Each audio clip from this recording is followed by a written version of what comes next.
Bismillahirrahmanirrahim. Assalamualaikum warahmatullahi wabarakatuh. Alhamdulillah hamdan katsiran tayyiban mubarakan fih kama yuhibbu rabbuna wa yardah. Asyhadu an la ilaha illallah wahdahu la syarika lah wa asyhadu anna Muhammadan abduhu wa rasuluhu la nabiyya ba'dah. Allahumma inna nas'aluka ilman nafi'an wa rizqan tayyiban wa amalan mutaqabbalan. Allahumma inna na'udzubika min ilmin la yanfa' wa min qalbin la yakhsha wa min nafsin la tashba' wa min da'watin la yustajabu laha. Allahumma 'allimna ma yanfa'una wanfa'na bima 'allamtana wa zidna ilman wa tuqan ya 'alim. Allahumma salli wa sallim wa barik ala nabiyyina Muhammad wa ala alihi wa ashabihi wa man tabi'ahum bi ihsanin ila yaumiddin. Amma ba'du. Ma'asyiral muslimin, para jamaah sekalian, ibu-ibu yang dirahmati Allah Subhanahu wa taala.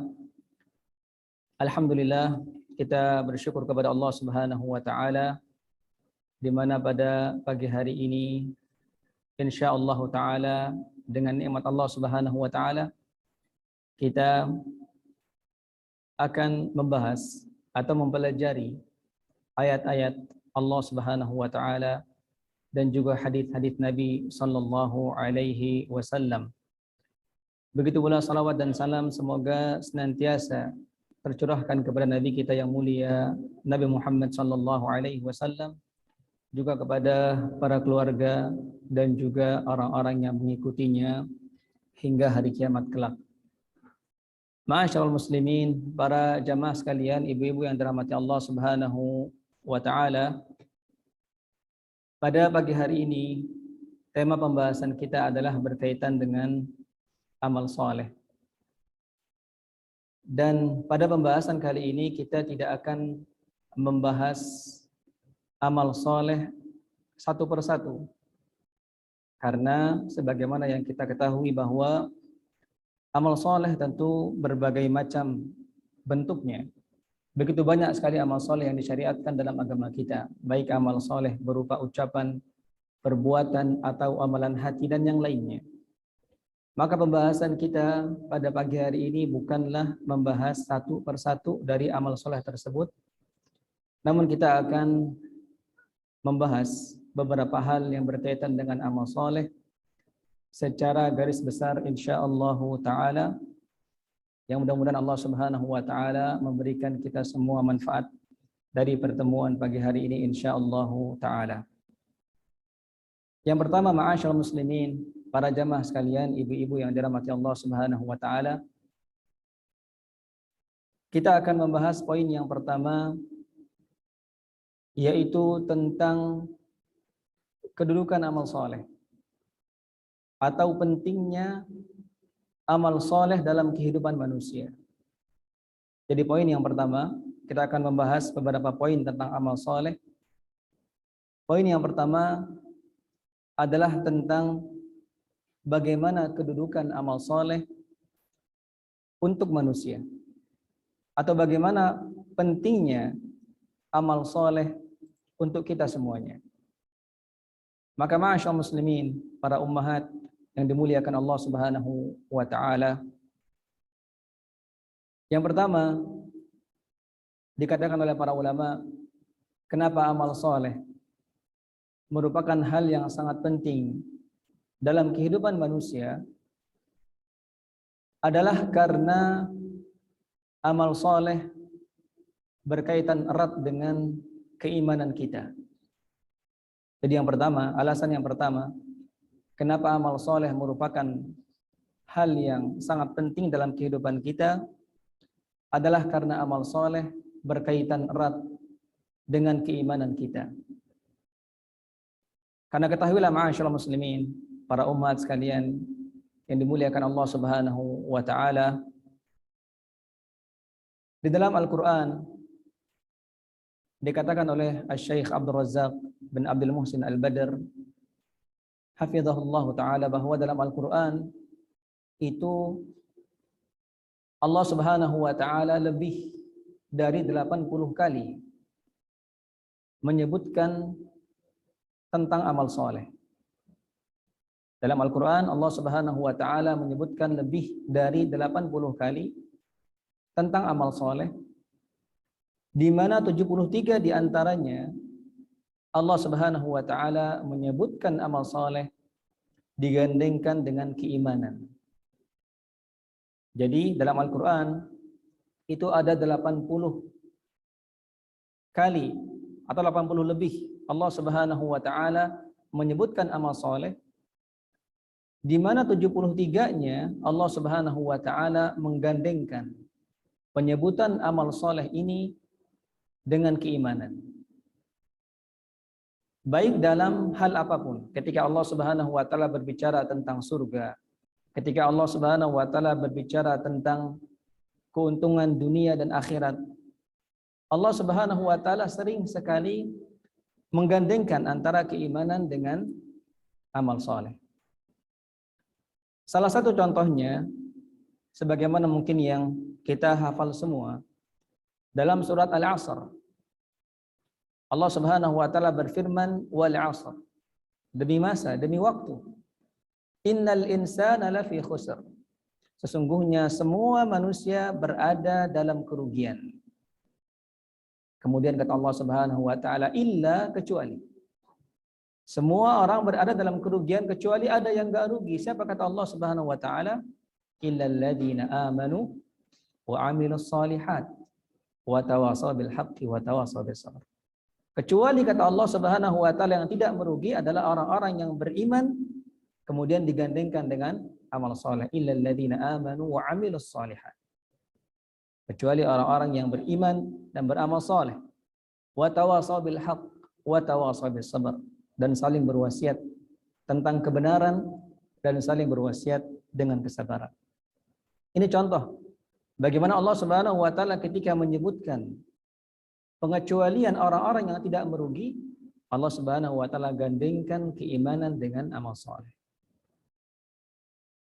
Begitu pula contoh yang lain, ma'asyarul muslimin rahimani wa rahimakumullah, para umat sekalian yang dirahmati Allah Subhanahu wa Ta'ala. Contoh yang lain,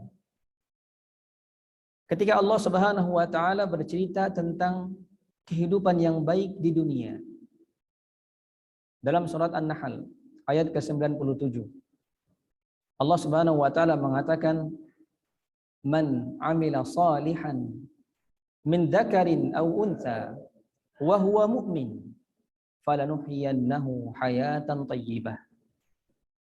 Lagi-lagi Allah Subhanahu wa Ta'ala dalam Al-Qur'an ketika berbicara tentang kehidupan yang baik dalam dunia ini, Allah Subhanahu wa Ta'ala mengatakan, siapakah yang akan Allah berikan kehidupan yang baik? Kata Allah Subhanahu wa Ta'ala, man 'amila salihan min dzakarin aw untha, yaitu orang-orang yang beramal saleh, baik laki-laki atau perempuan, wa huwa mu'min, dan dia beriman. Allah Subhanahu wa Ta'ala lagi-lagi menggandengkan iman dengan amal saleh.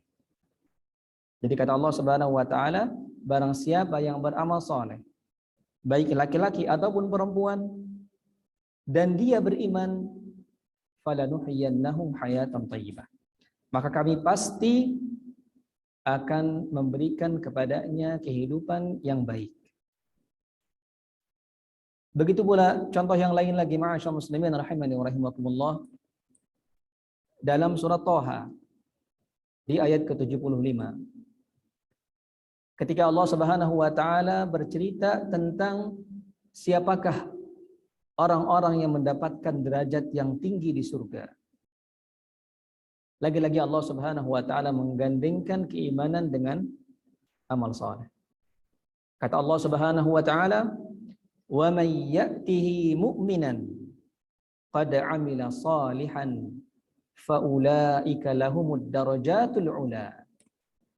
Kata Allah Subhanahu wa Ta'ala, may ya'tihi mu'minan, barang siapa yang bertemu dengan Allah Subhanahu wa Ta'ala dengan keadaan beriman, qad 'amila salihan, dan dia beramal saleh, fa ulaika lahumud darajatul 'ula, maka merekalah yang akan mendapatkan derajat yang tinggi di surga nanti, kata Allah Subhanahu wa ta'ala.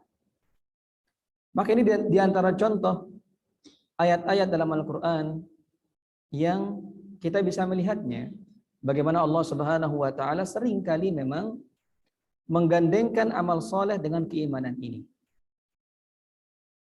Dan tentunya ma'asyarul muslimin, para umat sekalian yang dimuliakan Allah Subhanahu wa ta'ala, ketika Allah Subhanahu wa ta'ala seringkali menggandengkan amal soleh dengan keimanan dalam Al-Quran, tentu itu semua memiliki hikmah. Karena setiap perbuatan Allah Subhanahu wa ta'ala ada hikmahnya. Walaupun mungkin kita tidak mengetahui, tapi setiap perbuatan Allah Subhanahu wa ta'ala pasti ada hikmahnya, ada rahasianya. Maka ketika Allah Subhanahu wa ta'ala seringkali menyebutkan amal soleh dengan keimanan, maka berarti ada hikmahnya di situ. Ada pesan yang ingin disampaikan oleh Allah Subhanahu wa ta'ala. Yang mana pesan tersebut, ma'asyarul muslimin rahimani wa rahimakumullah, seakan-akan Allah Subhanahu wa ta'ala menegaskan kepada kita bahwa iman dan amal soleh merupakan sesuatu yang tidak bisa dipisahkan. Artinya, ketika seorang beriman, maka dia wajib beramal soleh. Dan ketika seseorang beramal soleh, maka wajib harus didasari dengan keimanan. Maka ini maksudnya ma'asyarul muslimin, para umat sekalian rahimani wa rahimakumullah, bahwa kenapa Allah Subhanahu wa ta'ala seringkali menggandengkan keimanan dengan amal soleh adalah karena Allah Subhanahu wa ta'ala ingin menyampaikan pesan kepada kita, menegaskan kepada kita bahwa keimanan dan amal soleh merupakan dua hal yang tidak bisa dipisahkan. Ketika seorang beriman, dia harus beramal soleh. Dan ketika seorang beramal soleh, dia harus beriman. Oleh karenanya, ma'asyarul muslimin, para umat sekalian rahimani wa rahimakumullah, kita juga bisa melihat dalam Al-Quran dan dalam hadis-hadis Nabi SAW bagaimana bukti bahwasanya keimanan dan amal soleh ini saling berkaitan. Bagaimana seorang yang beriman harus dia beramal soleh, dan bagaimana amal soleh tidak akan diterima oleh Allah Subhanahu wa ta'ala ketika tidak diiringi dengan iman. Contohnya ma'asyarul muslimin, para umat sekalian rahimani wa rahimakumullah, contoh sebuah amalan yang dikerjakan tanpa iman, yang mana kemudian Allah Subhanahu wa ta'ala tidak menerima amalan tersebut. Yaitu ketika Allah Subhanahu wa ta'ala berfirman dalam surat Al-Furqan ayat ke-23. Dalam surat Al-Furqan ayat ke-23. Di sana Allah Subhanahu wa ta'ala bercerita tentang orang-orang kafir. Allah Subhanahu wa ta'ala bercerita tentang amal-amal kebaikan mereka. Kata Allah Subhanahu wa ta'ala, wa qadimna ila ma 'amilu min 'amalin faj'alnahu haba'an mansura. Apa kata Allah Subhanahu wa ta'ala tentang orang-orang kafir yang melakukan kebaikan di dunia? Kata Allah Subhanahu wa ta'ala, wa qadimna ila ma 'amilu min 'amalin. Dan kami hadirkan, kami datangkan pada hari akhirat nanti semua amal kebaikan mereka di hadapan mata mereka. Wa qadimna ila ma 'amilu min 'amalin. Akan kami hadirkan semua amal kebaikan yang mereka lakukan di dunia. Tapi kemudian kata Allah Subhanahu wa ta'ala, faj'alnahu haba'an mansura. Tapi kemudian di depan mata mereka pula lah Allah Subhanahu wa ta'ala akan menjadikan amalan tersebut menjadi debu yang berterbangan. Artinya Allah Subhanahu wa ta'ala menghilangkan semua amal kebaikan mereka. Allah tidak menerima satupun amal kebaikan yang mereka lakukan di dunia. Kenapa ma'asyarul muslimin, para umat sekalian rahimani wa rahimakumullah? Dijelaskan oleh Imam Ibnu Katsir bahwa karena orang-orang kafir walaupun mereka berbuat kebaikan dalam kehidupan dunia, tapi amal soleh mereka tidak didasari dengan iman. Karena mereka tidak beriman kepada Allah Subhanahu wa ta'ala. mereka tidak beriman dengan hari akhir. Maka kemudian Allah Subhanahu wa taala menjadikan amal kebaikan mereka menjadi debu yang berterbangan. Debu yang hilang begitu saja. Karena tadi kaitannya sangat erat antara iman dengan amal soleh. Begitu pula contoh yang lain, ma'asyiral muslimin, para umat sekalian rahimani wa rahimakumullah. Dalam surat At-Taubah. Dalam surat At-Taubah di ayat ke-54. Di mana Allah Subhanahu wa taala di ayat ini bercerita tentang orang-orang munafik. Bercerita tentang orang-orang munafik, orang-orang yang pura-pura menampakkan keislamannya. Padahal mereka kufur, tidak beriman kepada Allah dan Rasul-Nya. Maka dalam surat At-Taubah ayat ke-54 Allah Subhanahu wa taala menceritakan tentang orang-orang munafik. Di mana orang-orang munafik ini, Bu, pada zaman Nabi SAW mereka beramal soleh. Orang-orang munafik pada zaman Nabi mereka menampakkan keislaman mereka. Mereka sholat, mereka menunaikan zakat, mengerjakan puasa di bulan Ramadan, mereka bersedekah juga. Artinya mereka beramal soleh. Orang-orang munafik beramal soleh pada zaman Nabi SAW. Bahkan mereka ketika itu berinfak. Allah Subhanahu wa taala bercerita dalam surat At-Taubah ini, ketika itu orang-orang munafik berinfak untuk berperang di jalan Allah Subhanahu wa taala. Tapi apa kata Allah Subhanahu wa taala? Di ayat 54 surat At-Taubah Allah Subhanahu wa taala mengatakan, "Wa ma mana'ahum an tuqbala minhum nafaqatuhum illa annahum kafaru billahi wa bi rasulih." Kata Allah Subhanahu wa taala, "Wa ma mana'ahum an tuqbala minhum nafaqatuhum illa annahum kafaru billahi wa bi rasulih." Kata Allah Subhanahu wa taala, tidak ada satupun alasan Allah Subhanahu wa taala menolak infak mereka kecuali satu. Annahum kafaru billahi wa bi rasulih. Kecuali karena mereka kufur kepada Allah dan Rasul-Nya. Allah Subhanahu wa taala mengatakan tidak ada satupun alasan Allah Subhanahu wa taala menolak, tidak menerima infak orang-orang munafik kecuali satu alasannya. Karena mereka tidak beriman kepada Allah dan Rasul. Karena mereka kufur kepada Allah dan Rasul-Nya. Maka kemudian Allah Subhanahu wa taala tidak menerima infak mereka. Ini contoh yang lain di mana Allah Subhanahu wa taala menyebutkan kepada kita, mengabarkan kepada kita bahwa amal saleh itu harus didasari dengan iman ketika ingin diterima oleh Allah Subhanahu wa taala. Begitu pula contoh yang lain, ma'asyiral muslimin, para umat sekalian rahimani wa rahimakumullah. Dalam hadis Nabi SAW, dalam hadis riwayat Imam Muslim, suatu ketika istri Nabi Aisyah radhiyallahu anha pernah bercerita atau pernah bertanya kepada Nabi SAW. Beliau bertanya, jadi Aisyah radhiyallahu anha ini bertanya kepada Nabi SAW tentang seseorang pada zaman jahiliyah bernama Ibnu Jud'an. Bernama Ibnu Jud'an.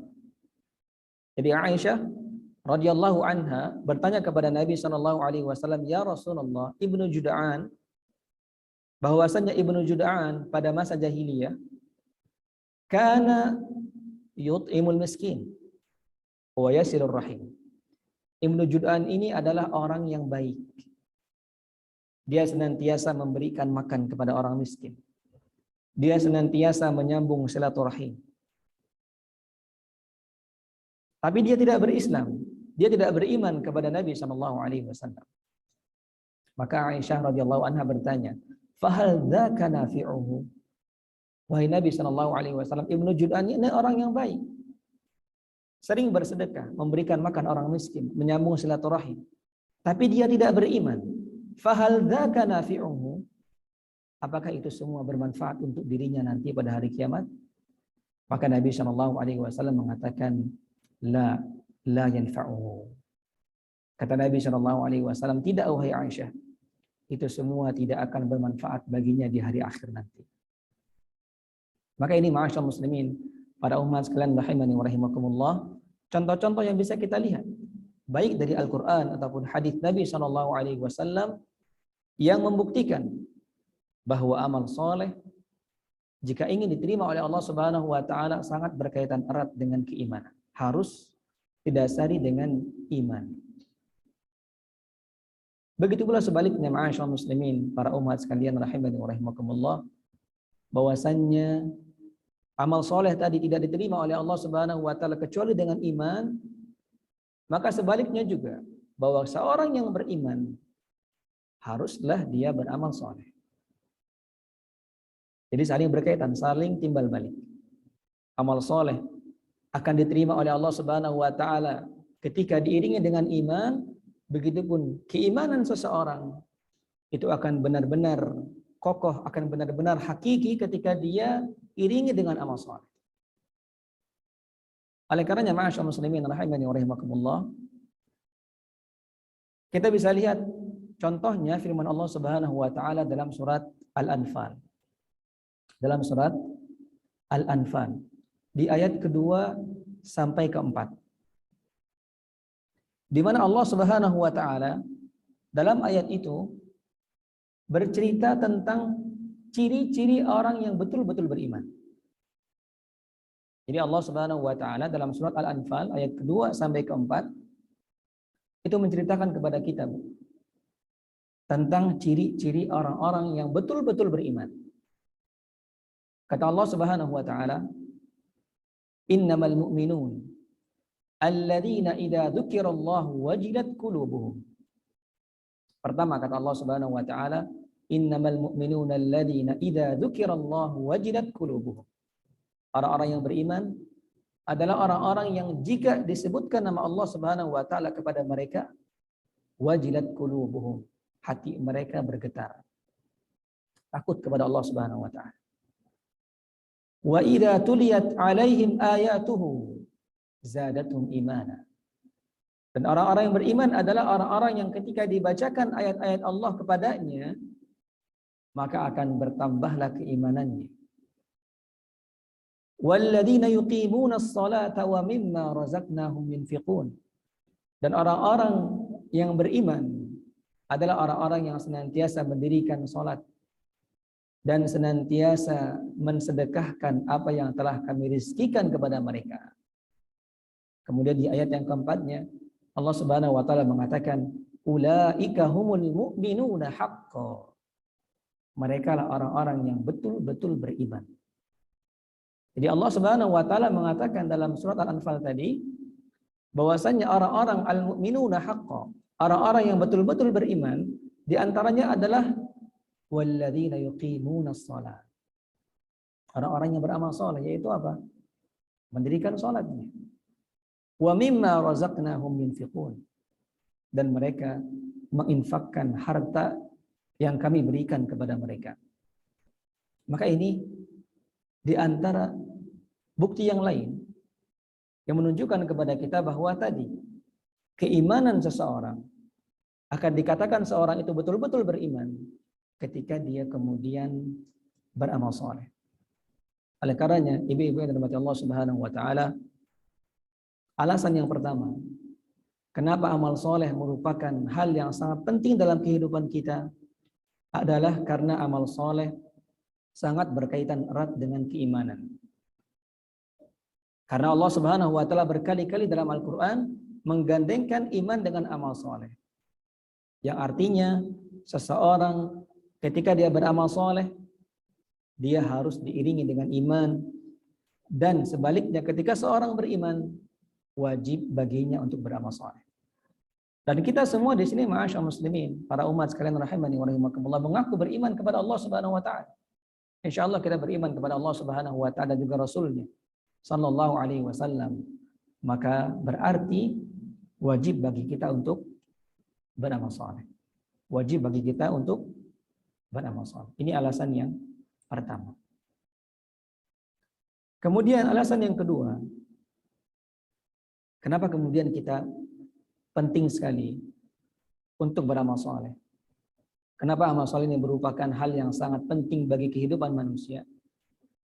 adalah karena amal soleh secara khusus atau amal secara umum, baik amal soleh atau amal buruk, itu merupakan satu-satunya yang akan menemani kita setelah kita meninggalkan kehidupan dunia ini. Ini alasan yang kedua, Bu.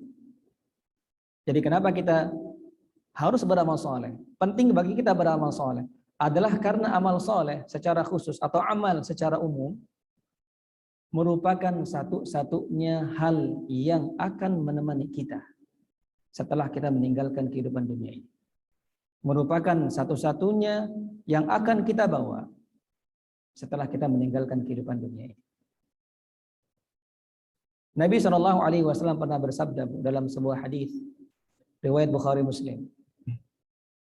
Kata Nabi SAW, yatba'ul mayyita thalathah. Bahwa ketika seorang wafat, ketika hendak dikuburkan, maka ada 3 hal yang mengikuti dirinya. Yatba'uhu maluhu wa ahluhu wa amaluhu. Yaitu yang ikut padanya, yang ikut bersama mayit tersebut menguburkannya adalah hartanya, keluarganya, dan amalnya. Kemudian kata Nabi SAW, fayarji'u maluhu wa ahluhu wa yabqa ma'ahu amaluhu. Kata Nabi SAW, dan ketika dikuburkan mayit tersebut, maka akan kembali pulang 2, yaitu harta dan keluarganya. Wa yabqa ma'ahu amaluh, dan hanya akan tersisa bersamanya amalnya. Baik itu amal buruk atau amal baik. Baik itu amal yang buruk atau amal soleh. Nabi SAW mengatakan ketika seorang meninggal nanti, memang ketika dikuburkan ada 3 hal yang mengikutinya. Keluarganya, hartanya, dan juga amalnya.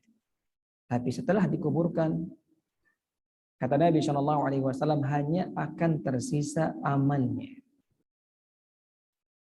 Oleh karenanya, ma'asyiral muslimin, para umat sekalian yang dirahmati Allah Subhanahu wa taala, ketika kita mengetahui hadis Nabi SAW ini, bagaimana Nabi SAW menyebutkan kepada kita bahwasanya yang akan menemani kita nanti di alam kubur nanti sendirian adalah amal kita, maka hendaknya kita kemudian berusaha agar amal yang menemani kita adalah amal soleh. Jangan sampai amal yang menemani kita di alam kubur nanti adalah amal keburukan kita. Karena di hadis yang lain, Nabi SAW juga menggambarkan kepada kita tentang teman ini, tentang teman kita yang merupakan amal ini. Dalam hadis riwayat Ahmad, Nabi SAW menggambarkan kepada kita. Kata Nabi SAW, ketika seorang yang baik wafat, kemudian dikuburkan, ya'tihi rajulun hasanul wajh, hasanul thiyab, tayyibur rih. Ketika seorang yang baik dikuburkan, akan datang padanya sosok manusia yang tampan rupanya, bagus bajunya, tayyibur rih, dan harum sekali wanginya. Kemudian si mayit akan bertanya kepada orang ini, "Man anta? Siapa engkau?" Maka orang ini akan mengatakan, "Ana amalukas soleh." Aku adalah amal solehmu. Jadi kata Nabi SAW, amal soleh kita nanti, yang satu-satunya akan kita bawa di alam kubur nanti, dia akan berubah wujudnya menjadi seorang manusia yang menemani kita di alam kubur nanti. Dan jika itu amal soleh, kata Nabi SAW, maka akan datang manusia dengan sosok yang tampan rupanya, bagus bajunya, dan juga harum wanginya. Sementara sebaliknya, Bu, kata Nabi SAW, ketika orang yang lalai dia wafat, dikuburkan, ya'tihi rajulun qabihul wajh, qabihul thiyab, muntinur rih. Akan datang padanya sosok manusia yang buruk rupanya, dan buruk bajunya serta busuk baunya. Dan ketika ditanyakan, man anta, siapa engkau? Maka dia akan mengatakan, ana amalukal khabith. Aku adalah amal burukmu. Oleh karenanya, ma'asyar muslimin, para umat sekalian rahimani wa rahimakumullah, ketika kita mengetahui bahwasanya amal merupakan satu-satunya akan kita bawa nanti setelah kita meninggalkan kehidupan dunia ini, ketika kita sendiri berada di alam kubur nanti, maka hendaknya kita berusaha kemudian, kalaulah seandainya kita ingin ditemani oleh orang yang baik, orang yang tampan rupanya, wangi harumnya, maka hendaknya kita memperbanyak amal soleh. Ini alasan yang kedua. Jadi alasan yang kedua kenapa penting bagi kita untuk beramal soleh adalah karena amal merupakan satu-satunya akan kita bawa setelah kita mati nanti. Dan amal soleh akan menemani kita dengan bentuk yang indah jikalau seandainya kita telah meninggal nanti. Ini yang kedua. Kemudian yang ketiga, ma'asyar muslimin, para umat sekalian rahimani wa rahimakumullah. Kenapa penting bagi kita untuk beramal soleh? Jawabannya adalah karena orang-orang yang telah mati sebelum kita dalam keadaan lalai, dalam keadaan kufur kepada Allah Subhanahu wa taala, mereka menginginkan tempat yang sekarang kita berada di dalamnya. Artinya orang-orang yang telah mati dalam keadaan kufur dan lalai kepada Allah Subhanahu wa taala, mereka memiliki cita-cita yang sama, yaitu mereka ingin kembali dihidupkan ke dunia untuk beramal saleh. Jadi orang-orang yang mati dalam keadaan kufur dan lalai kepada Allah Subhanahu wa taala, mereka memiliki cita-cita yang sama. Mereka meminta kepada Allah Subhanahu wa taala untuk dikembalikan ke dalam kehidupan dunia hanya untuk beramal saleh. Sebagaimana Allah Subhanahu wa taala telah gambarkan kepada kita dalam Al-Qur'an. Di antaranya, Bu, Allah Subhanahu wa taala berfirman dalam surat Al-Mu'minun di ayat 99 sampai dengan 100. Dalam surat Al-Mu'minun, Allah Subhanahu wa taala mengatakan, hatta idza jaa ahadahumul maut qala rabbirji'un la'alli a'malu salihan fima taraktu. Kata Allah Subhanahu wa taala, dan ketika datang kepada salah seorang di antara mereka kematian, hatta idza jaa ahadahumul maut qala rabbirji'un, maka orang-orang yang dicabut nyawanya tadi dalam keadaan lalai kepada Allah Subhanahu wa taala, mereka akan mengatakan kepada Allah, qala rabbirji'un, ya Allah, kembalikan kami ke dunia. Qala rabbirji'un, kembalikan kami ke dunia. Untuk apa kata Allah Subhanahu wa taala? La'alli a'malu salihan fima taraktu, agar aku bisa beramal saleh yang dahulu tidak aku kerjakan. Ini yang Allah Subhanahu wa taala gambarkan kepada kita, Bu. Di mana ketika Allah Subhanahu wa taala mencabut nyawa orang-orang yang kufur dan lalai kepada Allah Subhanahu wa taala, maka mereka mengatakan, rabbirji'un, ya Allah, kembalikan aku. Kembalikan aku ke kehidupan dunia. Untuk apa? La'alli a'malu salihah fima taraktu, agar aku bisa beramal saleh yang dahulu aku tinggalkan. Tapi apakah kemudian Allah Subhanahu wa taala mengabulkan permintaan mereka? Jawabannya enggak. Allah Subhanahu wa taala mengatakan, kalla, tidak akan terjadi itu semua. Innaha kalimatun huwa qailuha, karena itu adalah ucapan yang akan kalian ucapkan, hanya alasan saja. Wa min waraihim barzakhun ila yaum yab'atsun, dan mereka telah terhalangi oleh alam barzakh sampai hari kiamat nanti. Ini salah satu ayat di mana Allah Subhanahu wa taala menceritakan kepada kita. Dan di ayat yang lain pula, ma'asyarul muslimin, para umat sekalian rahimani wa rahimakumullah, dalam surat Fatir ayat ke-37, Allah Subhanahu wa taala kembali menceritakan kepada kita. Kali ini tentang para penghuni neraka. Allah Subhanahu wa taala mengatakan wahum yastarikhuna fiha Rabbana akhrijna na'mal salihan ghairal ladzi kunna na'mal. Kata Allah Subhanahu wa taala, para penghuni neraka wahum yastarikhuna fiha. Mereka berteriak, para penghuni neraka yastarikhun. Yastarikhun itu berteriak. Berteriak sekencang-kencangnya. Wahum yastarikhuna fiha. Mereka berteriak sekencang-kencangnya dalam api neraka tersebut. Rabbana akhrijna. Wahai Rabb kami, wahai Allah Subhanahu wa taala, keluarkan kami. Kembalikan kami ke dalam kehidupan dunia. Akhrijna na'mal salihan ghairal ladzi kunna na'mal. Untuk apa?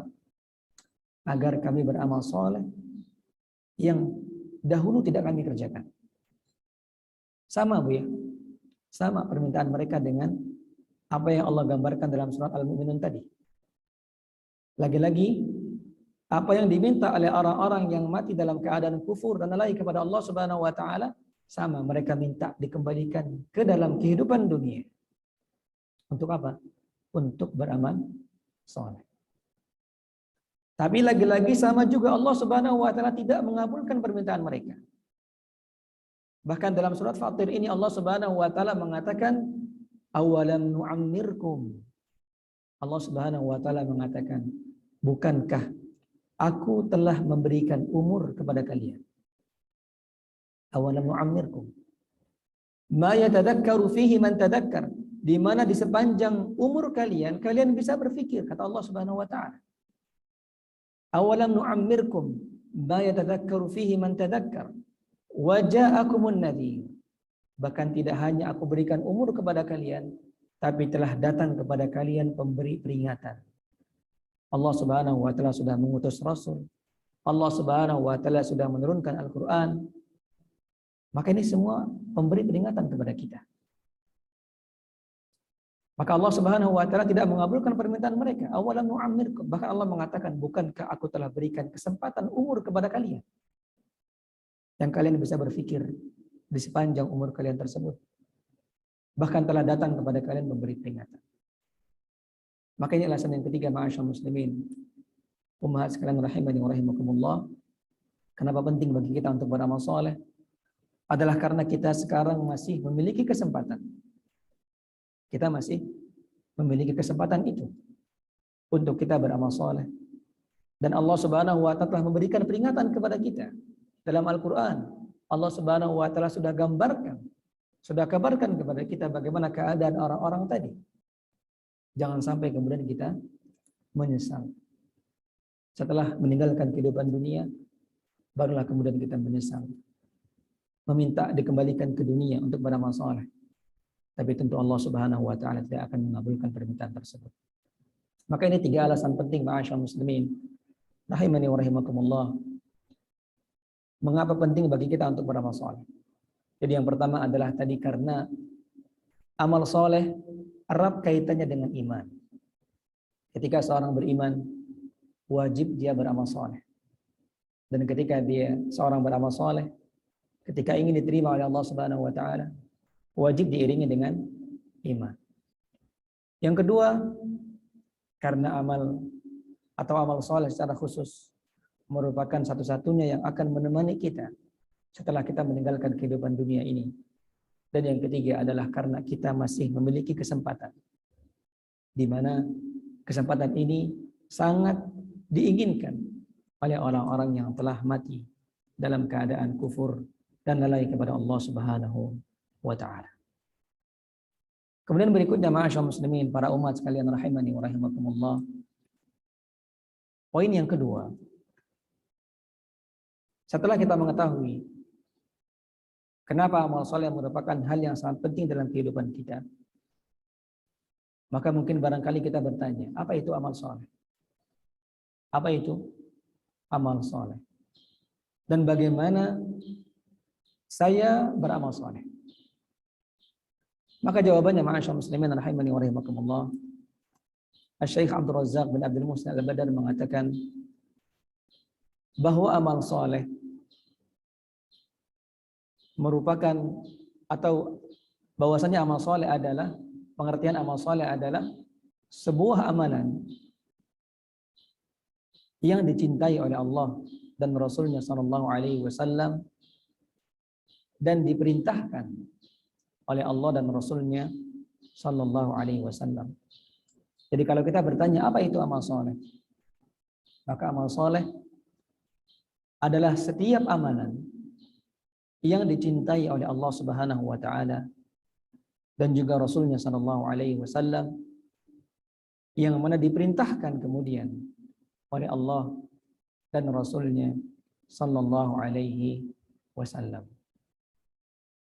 Dan tentunya ini adalah pengertian secara umum, ya Bu ya, pengertian secara umum. Karena sebagaimana kita sebutkan di awal kajian tadi bahwa kalau kita berbicara satu persatu tentang amal soleh, maka sangat banyak sekali. Ada amal soleh yang berupa ucapan, membaca Al-Quran, berzikir kepada Allah Subhanahu Wa Taala, bersalawat kepada Nabi Sallallahu Alaihi Wasallam. Ini merupakan di antara contoh amal soleh ucapan atau perbuatan, seperti sholat, naik haji, atau juga amalan hati. Ini semua merupakan amal soleh. Jadi amal soleh secara umum adalah apa-apa yang dicintai oleh Allah Subhanahu Wa Taala dan juga Rasulnya Sallallahu Alaihi Wasallam, dan juga diperintahkan oleh Allah Subhanahu Wa Taala dan juga Rasulnya Sallallahu Alaihi Wasallam. Lalu kemudian bagaimana kita beramal soleh? Kalau seandainya kita, alhamdulillah misalnya, sudah termotivasi, sudah ada niat dalam diri kita untuk memperbanyak amal soleh. Lalu apa yang harus kita perhatikan berikutnya? Bagaimana kita beramal soleh? Maka jawabannya, para umat sekalian rahimani wa rahimakumullah, ada hal yang perlu kita perhatikan pula. Ketika kita hendak beramal soleh, maka ketahuilah bahwasanya amal soleh memiliki syarat agar dia diterima oleh Allah Subhanahu Wa Taala. Jadi kalau seandainya kita sudah berniat atau termotivasi untuk memperbanyak amal soleh, bukan berarti kemudian setiap amal soleh yang kita lakukan pasti diterima oleh Allah Subhanahu Wa Taala. Tidak demikian. Tapi amal soleh memiliki syarat yang harus terpenuhi agar diterima oleh Allah Subhanahu Wa Taala. Dan syaratnya, ma'asyarul muslimin rahimani wa rahimakumullah, disebutkan oleh para ulama ada dua. Syarat diterimanya amal soleh ada dua yang mungkin kita sudah mengetahuinya. Yang pertama adalah ikhlas karena Allah Subhanahu Wa Taala.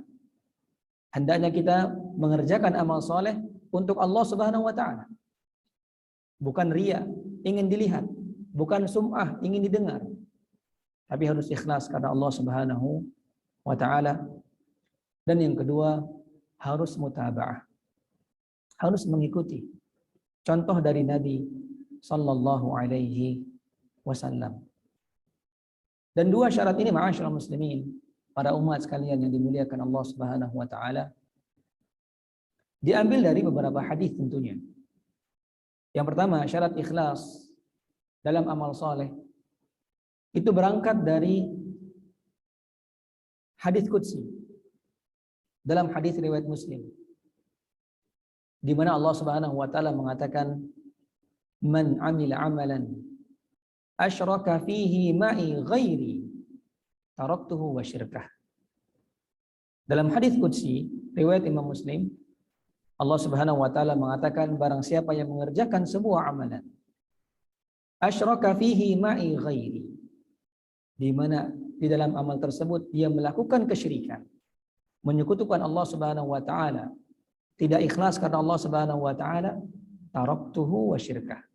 Kata Allah Subhanahu Wa Taala, aku akan meninggalkan dia dan juga kesyirikan yang dia lakukan. Ini diantara dalil yang menunjukkan harusnya ikhlas dalam beramal soleh agar diterima oleh Allah Subhanahu Wa Taala. Bahkan mungkin ada hadis yang pernah kita dengar dalam hadis riwayat Muslim juga, Bu, yang menunjukkan kepada kita syarat yang pertama ini. Harusnya ikhlas dalam amal soleh agar diterima oleh Allah Subhanahu wa taala, ada sebuah hadis yang mungkin pernah kita dengar yang sangat menakjubkan dalam hadis riwayat Muslim, di mana Nabi Shallallahu alaihi wasallam mengatakan, "Inna awwalan nasi yuqda yaumal qiyamati alaihi." Ya, ada 3 orang yang pertama kali masuk ke dalam api neraka. Nabi SAW mengatakan yang pertama adalah rajulun ustushhida. 3 orang yang pertama kali Allah masukkan ke dalam api neraka. Pertama adalah rajulun ustushhida. Seseorang yang berperang mati syahid. Dia mati dalam peperangan di jalan Allah Subhanahu wa taala. Kemudian kata Nabi SAW, fa'utiya bihi. Orang ini didatangkan, di hadapan Allah Subhanahu wa taala. Kemudian Allah tanya, fama amilta fiha. Untuk apa engkau melakukan itu? Untuk apa engkau berperang hingga engkau terbunuh? Maka orang tadi mengatakan, qataltu fika hatta stushhidtu. Wahai Allah Subhanahu wa taala, aku berperang untukmu sampai aku kemudian terbunuh dalam peperangan tersebut. Tapi Allah Subhanahu wa taala lebih mengetahui tentang hatinya. Allah mengatakan, kadzabta, engkau berdosa. Walakinnaka fa'alta dzalika liyuqal annaka jari. Wa qad qil. Kata Allah Subhanahu wa taala, tapi sebenarnya engkau berperang, niatmu adalah agar engkau dibilang pemberani. Wa qad qil, dan orang-orang telah mengatakan itu. Maka kemudian Allah Subhanahu wa taala fasuhiba ala wajhihi hatta ulqiya finnar. Orang ini kemudian diseret wajahnya ke dalam api neraka. Ini orang yang pertama, Bu. Orang yang berperang di jalan Allah Subhanahu wa taala, berjihad sampai dia terbunuh. Ini adalah amal soleh. Tapi kenapa kemudian dia dimasukkan ke dalam api neraka? Karena amal soleh yang dia lakukan tidak ikhlas. Dia berperang bukan untuk Allah Subhanahu wa taala, tapi dia berperang agar orang-orang memanggilnya seorang pemberani. Ini yang pertama.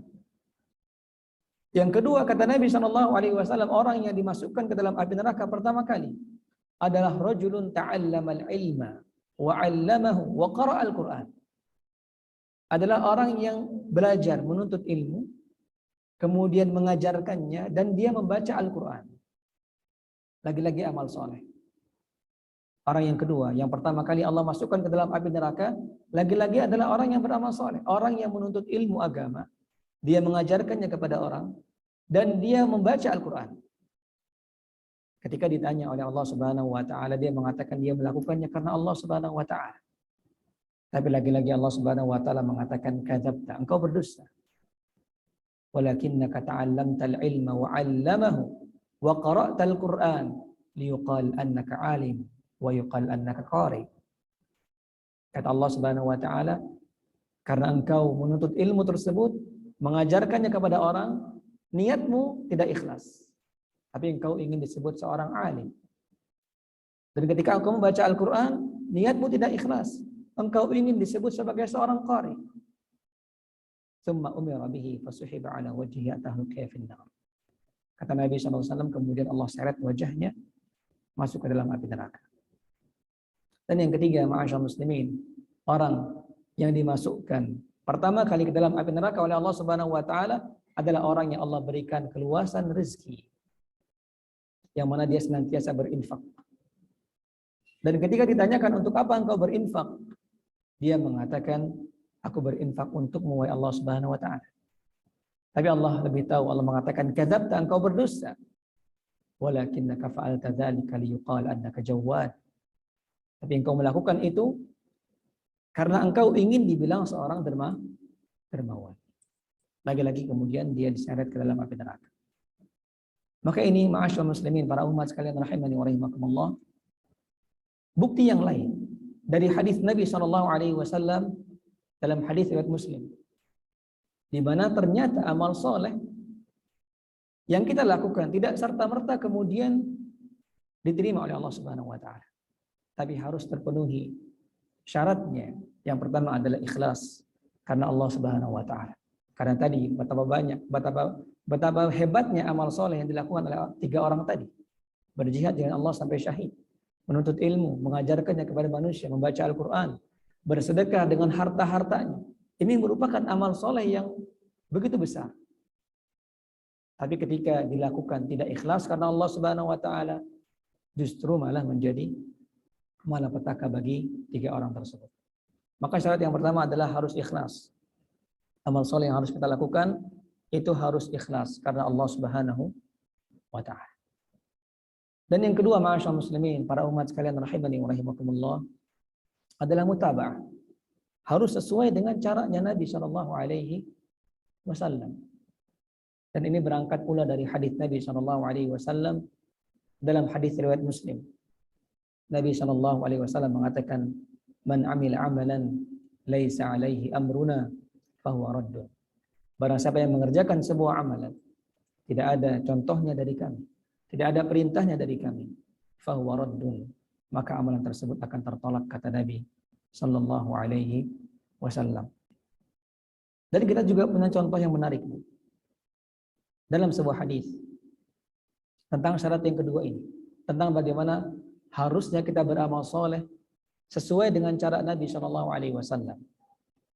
Dalam sebuah hadis riwayat Bukhari dari jalan sahabat Anas bin Malik radhiyallahu anhu. Anas bin Malik mengatakan bahwa suatu hari ada 3 orang sahabat Nabi Shallallahu Alaihi Wasallam yang datang bertanya kepada istri-istri Nabi. Jadi ada 3 orang sahabat Nabi Shallallahu Alaihi Wasallam yang datang kepada istri-istri Nabi bertanya. Apa yang mereka tanyakan? Mereka menanyakan tentang bagaimana ibadah Nabi Sallallahu Alaihi Wasallam, bagaimana amal soleh yang dilakukan oleh Nabi di setiap harinya. Lalu kemudian ketika disebutkan oleh istri-istri beliau Sallallahu Alaihi Wasallam, istri-istri Nabi Sallallahu Alaihi Wasallam menceritakan bagaimana amalan Nabi Sallallahu Alaihi Wasallam dalam sehari semalam, ka'annahum taqalluha. 3 orang sahabat ini ketika mendengar, mereka menganggap bahwasanya amalan Nabi ini kok biasa-biasa aja. Jadi mereka menganggap, 3 orang sahabat Nabi ini menganggap bahwa amalan Nabi ini kok biasa-biasa aja. Artinya biasa-biasa aja. Ya, tidak banyak, tidak sedikit, biasa aja. Ya. Maka ka'annahum taqalluha, mereka menganggap amalan Nabi ini kok sedikit, biasa-biasa aja. Sampai kemudian 3 orang ini berkesimpulan. Mereka mengatakan, wa aina nahnu min Rasulillah sallallahu alaihi wasallam alladhi qad ghufira lahu ma taqaddama wa ma ta'akhkhar. Mereka bertiga berkesimpulan, kenapa Nabi sallallahu alaihi wasallam amalannya biasa-biasa aja? Ya karena Nabi sudah diampuni dosanya. Maka wajar. Nabi sallallahu alaihi wasallam itu wajar amalannya biasa-biasa aja karena beliau sudah aman. Beliau sudah diampuni dosanya yang telah lalu dan akan datang. Maka mereka berkesimpulan kalau begitu kita tidak sama dengan Nabi Shallallahu Alaihi Wasallam. Kita belum aman. Kita tidak ada jaminan ampunan dosa. Maka berarti kita harus beramal lebih daripada Nabi Shallallahu Alaihi Wasallam. Maka 3 orang tadi masing-masing bertekad. Yang pertama mengatakan, inni asum wala uftir.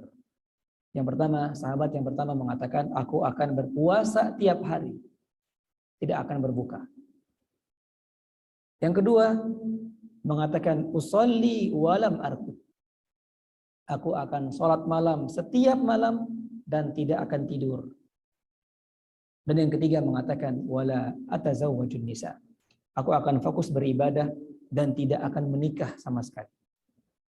3 orang sahabat ini, mereka bertekad untuk beramal lebih daripada Nabi Sallallahu Alaihi Wasallam karena mereka melihat amalan Nabi ini biasa-biasa aja. Dan mereka berkesimpulan bahwa Nabi biasa-biasa aja wajar karena beliau sudah mendapatkan jaminan. Sementara kita belum dapat jaminan, maka kita harus lebih menurut mereka. Tapi ketika Nabi Sallallahu Alaihi Wasallam mendengar ucapan tersebut, Nabi SAW mendengar kabar dari 3 orang sahabat tadi, Nabi kemudian marah dan menegur mereka. Nabi mengatakan, Wallahi, inni akhsyakum wa attaqum lillah. Demi Allah, ketahuilah, aku adalah orang yang paling bertakwa dan orang yang paling takut kepada Allah Subhanahu wa taala daripada kalian. Jadi Nabi menegur 3 orang tadi. Kata Nabi SAW, demi Allah, aku adalah orang yang lebih bertakwa dan lebih takut kepada Allah daripada kalian. Walakinni asum wa uftir. Tapi aku berpuasa dan berbuka. Wa usalli wa arqud. Tapi aku juga salat malam dan aku juga tidur. Wa atazawwajun nisa, dan aku juga menikah, kata Nabi SAW. Kemudian kata Nabi, faman raghiba an sunnati falaysa minni. Maka barang siapa yang tidak mau mengikuti contohku, maka dia bukanlah termasuk dari golonganku. Maka lihatlah di sini, ma'asyarul muslimin, para umat sekalian rahimani wa rahimakumullah. 3 orang sahabat ini ikhlas beribadah karena Allah Subhanahu wa taala. Tapi kenapa tetap ditegur oleh Nabi SAW? Karena cara mereka beribadah tidak sama dengan cara Nabi SAW. Maka ini syarat yang kedua. Kalau kita kemudian ingin beramal soleh, kita sudah mengetahui pentingnya amal soleh, kita ingin beramal soleh, maka hal yang perlu kita perhatikan pula kemudian berikutnya, hendaknya kita memperhatikan 2 syarat ini. Agar amal soleh kita diterima oleh Allah Subhanahu wa taala, hendaknya kita beramal soleh dengan ikhlas karena Allah Subhanahu wa taala. Dan yang kedua, mutaba'ah, sesuai dengan contoh Nabi sallallahu alaihi wasallam. Kemudian yang terakhir mungkin poin yang terakhir. Setelah kita berbicara tentang pentingnya amal soleh, kita berbicara tentang apa itu amal soleh. Kemudian juga syarat-syarat diterimanya amal soleh. Maka poin yang penting pula kita ketahui bahwa amal soleh ini, Bu, bermacam-macam, artinya bertingkat-tingkat. Amal soleh dengan segala macamnya itu berbeda satu dengan lainnya. Mereka memiliki tingkatan-tingkatan yang perlu kita perhatikan. Yang pertama, tingkatannya adalah antara yang wajib dengan yang sunnah. Amal soleh, ada amal soleh yang sifatnya wajib, ada amal soleh yang sifatnya sunnah. Maka hendaknya kita dalam beramal soleh selalu mendahulukan yang wajib. Selalu mendahulukan yang wajib, baru kemudian yang sunnah. Ya, ini yang perlu diperhatikan. Karena amalan yang paling Allah cintai dikerjakan oleh seorang hamba adalah ketika seorang hamba itu mengerjakan amalan-amalan yang diwajibkan oleh Allah Subhanahu wa taala. Maka jangan sampai kemudian kita terlalu fokus terhadap amalan sunnah, tapi kemudian kita melalaikan amalan wajib. Contohnya, Bu, ya. Kalau seandainya misalnya kita salat malam. Salat malam itu hukumnya apa, Bu? Sunnah. Kita salat malam sepanjang malam, tapi kemudian kita tidak melaksanakan salat subuh. Maka ini tepat atau tidak, Bu? Tidak. Karena salat subuh merupakan hal yang wajib. Harus kita kedepankan.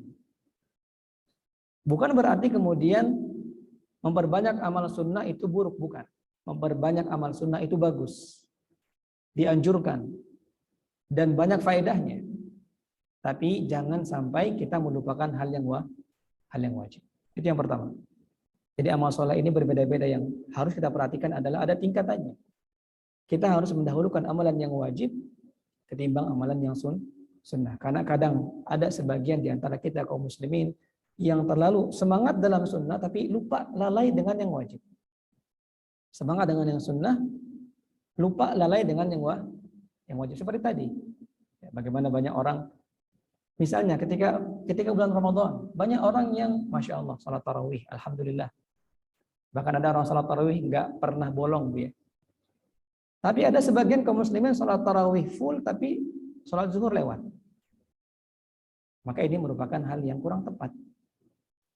Karena salat zuhur adalah kewajiban, sementara salat tarawih merupakan sunnah. Ini tingkatan yang pertama. Kemudian juga Bu, amal soleh bisa memiliki pahala yang berbeda. Jadi amal soleh, mati Bu ya, tes.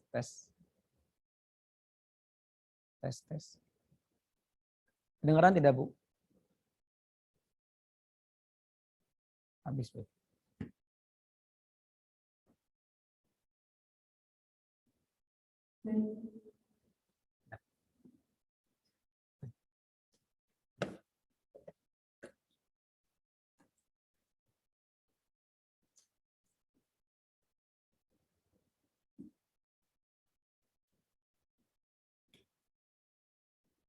Baik. Kemudian Bu, amal soleh juga itu bisa memiliki ganjaran yang berbeda, walaupun amal solehnya sama. Jadi ini juga perlu kita perhatikan. Jadi amal soleh itu bisa bertingkat-tingkat. Dia bisa berubah ganjarannya, walaupun amalan soleh yang kita lakukan itu sama. Sama-sama sholat misalnya, sama-sama bersedekah misalnya. Tapi itu bisa berbeda ganjarannya. Dengan beberapa sebab. Yang pertama, di antara sebab Bu, yang membuat amal soleh lebih besar ganjarannya adalah ketika amal soleh tersebut dilakukan di waktu-waktu tertentu. Jadi sebab yang pertama adalah waktu. Kadang ada amal soleh yang sama, tapi ketika dikerjakan di waktu yang berbeda itu beda ganjarannya. Karena ada waktu-waktu di mana amal soleh itu dilipat gandakan pahalanya daripada waktu-waktu yang lain. Di antaranya apa Bu? Yang kita sekarang berada di waktu tersebut, yaitu apa Bu? Bulan haram, bulan suci. Allah Subhanahu wa taala berfirman dalam surat At-Taubah ayat ke-36, "Inna iddatasy syuhuri 'indallahi 12 syahran fi kitabillah yauma khalaqas samawati wal ard minha arba'atun hurum fala tadlimu fihinna anfusakum."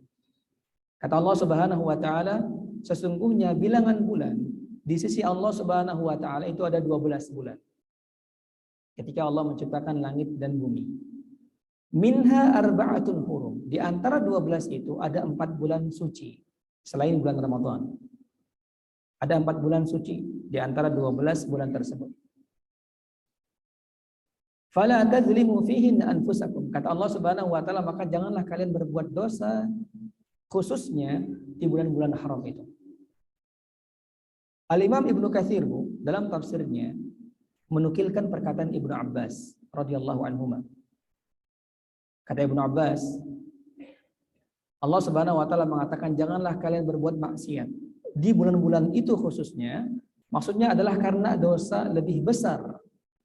Dosa maksiat lebih besar ketika dilakukan di bulan haram, begitu pula sebaliknya. Amal soleh yang dilakukan di bulan haram itu lebih besar daripada di bulan-bulan yang lain.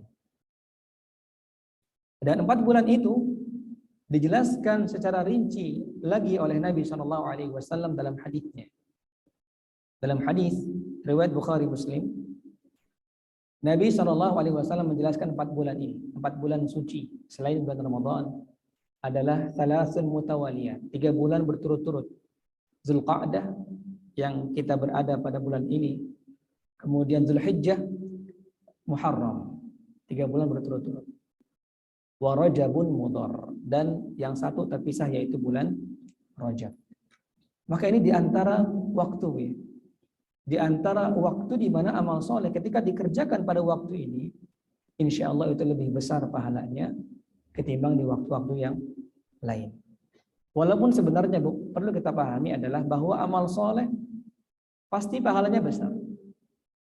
Jadi jangan sampai kita menganggap remeh amal soleh di bulan-bulan lain, enggak. Intinya, pada dasarnya amal soleh itu pasti pahalanya besar. Mau dikerjakan di bulan haram ataupun di bulan-bulan yang lain.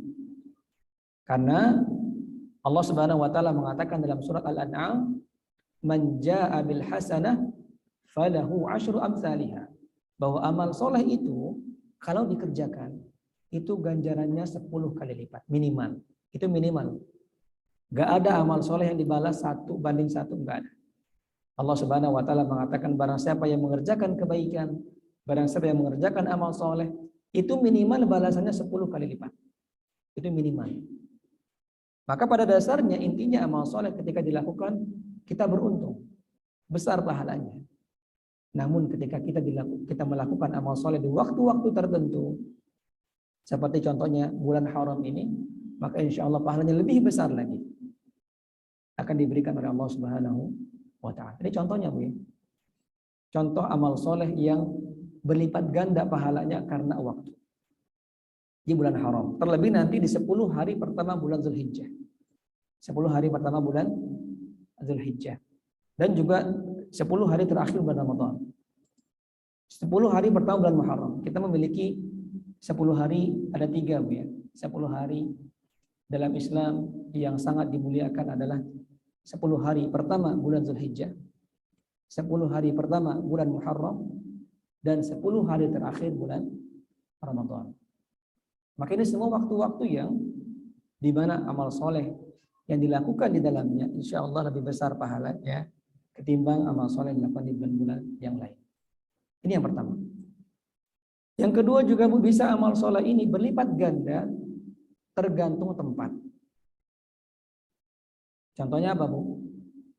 Masjid Nabawi. Nabi SAW mengatakan dalam hadis riwayat Bukhari, salatun fi masjidi hada afdalu min alfi salatin fi siwahuma illa masjidil Ka'bah. Kata Nabi SAW, satu salat di Masjid Nabawi itu lebih baik 1000 kali salat daripada masjid yang lain kecuali Masjidil Haram. Masjidil Haram lebih daripada Masjid Nabawi. Ini diantara contoh amal soleh yang mungkin sama, tapi dia memiliki pahala yang lebih besar di sisi Allah Subhanahu wa taala karena berkaitan dengan tempat. Maka ini juga perlu diperhatikan. Hendaknya kita dalam beramal soleh ini memperhatikan waktu-waktu atau tempat-tempat ketika kita berada di mana, agar kemudian amal soleh yang kita lakukan itu lebih besar ganjarannya di sisi Allah Subhanahu wa taala. Dan yang terakhir, Bu, yang terakhir sekali yang tidak kalah penting pula adalah ketika kita telah beramal soleh. Alhamdulillah, kita dimudahkan oleh Allah Subhanahu wa taala beramal soleh. Yang paling penting adalah jangan kita tertipu dengan diri kita sendiri. Jangan sampai ketika kita dimudahkan oleh Allah Subhanahu wa taala beramal soleh, jangan sampai kita merasa bahwa amal soleh yang kita lakukan adalah karena kita. Karena kita ini orang soleh, bukan. Tapi ketika kita dimudahkan beramal soleh oleh Allah Subhanahu wa taala, maka kita harus yakini bahwa itu murni karena rahmat Allah Subhanahu wa taala. Murni karena pertolongan Allah Subhanahu wa taala, bukan karena kita. Jangan sampai kita tertipu dengan diri sendiri. Jangan sampai kita ujub dengan diri sendiri. Karena Allah Subhanahu wa taala berfirman dalam surat An-Nur ayat ke-21, Allah Subhanahu wa taala mengatakan walaula fadlullahi 'alaikum wa rahmatuhu ma zaka minkum min ahadin abada walakinnallaha yuzakki man yasha. Kalaulah, kata Allah Subhanahu wa taala, kalaulah bukan karena karunia dan rahmat Allah Subhanahu wa taala kepada kalian, ma zaka minkum min ahadin abada. Tidak ada satupun di antara kalian yang bisa bersih dari dosa. Walakinnallaha yuzakki man yasha. Tapi Allah lah yang mensucikan siapa saja yang Allah kehendaki.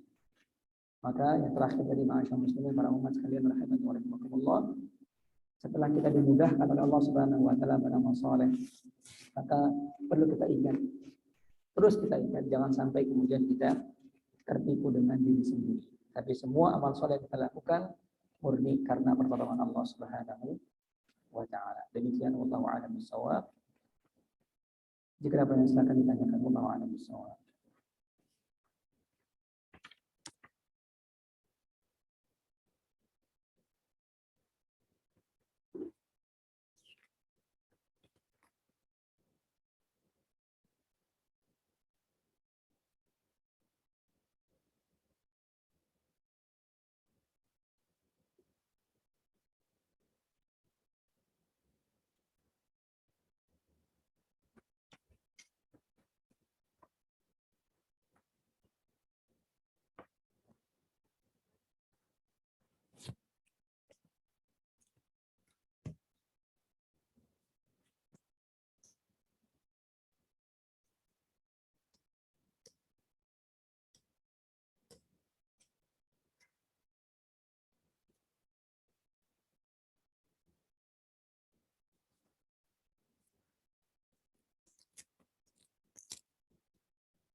Baik.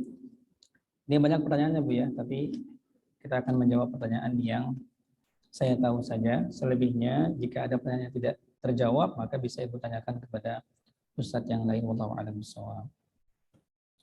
Yang pertama, Assalamualaikum warahmatullahi wabarakatuh. Waalaikumsalam warahmatullahi wabarakatuh. Jika kita membaca Al-Quran, berniat agar anak mendengar dan mengikuti, apakah itu termasuk amalan yang tidak ikhlas? Baik. Jawabannya gini Bu ya, riya dan sum'ah itu adanya di hati. Artinya tidak ada yang mengetahui kita ikhlas atau tidak kecuali ibu dan Allah Subhanahu wa taala. Jadi ini adalah hati seseorang. Artinya kita tidak bisa menghukumi orang ini nggak ikhlas nih, orang ini riya nih, orang ini sum'ah, nggak bisa. Karena itu adalah urusan dia dengan Allah Subhanahu wa taala. Itu yang pertama. Yang kedua, apakah kemudian ketika kita membaca Al-Quran dengan niat mengajarkan anak-anak kita, apakah itu termasuk riya atau sum'ah? Maka secara asal enggak. Secara asal. Jika niat ibu adalah mengajarkan, maka secara asal itu enggak. Bahkan itu dianjurkan. Ya, karena terkadang seseorang dalam mengajak orang lain untuk berbuat kebaikan itu butuh contoh. Makanya Allah Subhanahu wa taala ketika berbicara tentang orang yang bersedekah, Allah Subhanahu wa taala tidak serta-merta mencela orang yang menampakkan dirinya bersedekah. Allah mengatakan bahkan intubdus shadaqat dalam surah Al-Baqarah. Allah katakan intubdus shadaqati fa ni'mahi. Kalau kamu menampakkan dirimu bersedekah, fa ni'mahi, maka itu bagus. Wa in tukhfuha wa tu'tuhal fuqara fa huwa khairul lakum. Tapi kalau kamu sembunyikan sedekahmu, kamu berikan kepada orang kafir, orang-orang fakir, fa huwa khairul lakum, maka itu lebih baik. Allah mengatakan intubdus shadaqati fa ni'ma. Kalau kamu tampakkan kamu bersedekah, itu bagus. Kenapa bagus? Karena bisa jadi orang meniru. Begitu pula ketika Nabi Shallallahu alaihi wasallam umroh, ya, ketika umroh bersama para sahabat, kemudian Nabi Shallallahu alaihi wasallam terhalang umrohnya, nggak jadi karena tidak boleh masuk oleh orang-orang kafir Quraisy. Maka Nabi Shallallahu alaihi wasallam memerintahkan para sahabat untuk menyembelih hadyu dan juga menggundul kepalanya. Maka tidak ada para sahabat yang mau melakukan itu. Karena para sahabat terpukul ketika itu, ingin pergi umroh, sudah dekat Mekah, dari Madinah ke Mekah sudah dekat Mekah, tapi nggak jadi karena nggak boleh sama orang-orang kafir Quraisy. Maka ketika orang umroh ya, ada namanya ihsar, muhsar. Ketika seorang umroh terhalang, nggak bisa dia melaksanakan umroh karena alasan-alasan tertentu, itu harus dia menggundul dan menyembelih hadyu. Maka Nabi memerintahkan para sahabat untuk menggundul dan menyembelih hadyu, tapi nggak ada yang mau karena masih terpukul. Sampai kemudian istri beliau, istri Nabi SAW, Ana lupa namanya, tapi istri Nabi menyarankan kepada Nabi Shallallahu Alaihi Wasallam untuk Nabi contohkan dulu. Maka kemudian Nabi menggundul sendiri, Nabi menyembelih, barulah kemudian para sahabat mengikuti. Jadi kita melakukan amal soleh dengan niat mengajak orang lain, itu hukum asalnya boleh, gitu ya. Adapun ikhlas atau tidak, itu urusan orang tersebut dengan Allah Subhanahu wa taala. Jadi boleh Bu ya ketika membaca Quran dengan niat anak ini mengikuti. Bahkan anak-anak memang harus dibacakan, Bu. Harus ditalkin istilahnya. Anak-anak kecil apalagi, agar mereka terbiasa dengan Al-Quran, itu memang harus kita yang memulai. Kita biasakan dia. Kita biasakan baca Quran, dia sering mendengar, itu akan hafal. Maka secara asal melakukan amal soleh untuk mengajak orang lain atau anak kita dalam hal ini, itu boleh. Bahkan dianjurkan. Adapun masalah ikhlas atau tidak, itu urusan dia dengan Allah Subhanahu wa taala. Wallahu a'lam bishawab.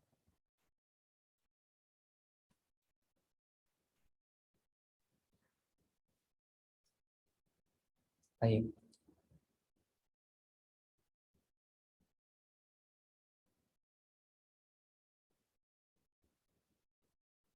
Assalamualaikum Waalaikumsalam. Bolehkah kita memberi sedekah ke saudara yang susah? Pertama dikasih penjelasan tapi menolaknya karena orangnya malas. Apakah boleh kita memberi sedekah ke orang tersebut? Baik. Kalau boleh, jawabannya boleh, Bu. Saudara, Bu, ya. Selama ini bukan tanggungan nafkah kita. Beda kalau tanggungan nafkah kita seperti misalnya anak-anak dan istri, gitu ya, atau orang tua kita, ini bukan sedekah, kita harus menafkahi. Tapi kalau misalnya paman gitu ya, atau adik kakak kita kesulitan, maka itu bagus, boleh. Bahkan itu pahalanya lebih besar ketika kita bersedekah kepada saudara kita, ya, karena menyambung silaturahim juga. Jadi kalau ditanyanya boleh atau tidak, jawabannya boleh. Jawabannya boleh. Nah, perkaranya ketika dia malas atau tidak, nah ini beda lagi, ya. Artinya memang boleh saja kita kemudian kasih peringatan kepada orang tersebut atau kasih nasihat gitu ya, agar jangan malas. Atau kemudian dikasih tahu nggak bisa kemudian kita bersedekah kepada orang lain gitu ya. Maka itu boleh-boleh saja, artinya hukumnya boleh atau tidak boleh. Tapi lebih baik memang kepada saudara ini, Bu.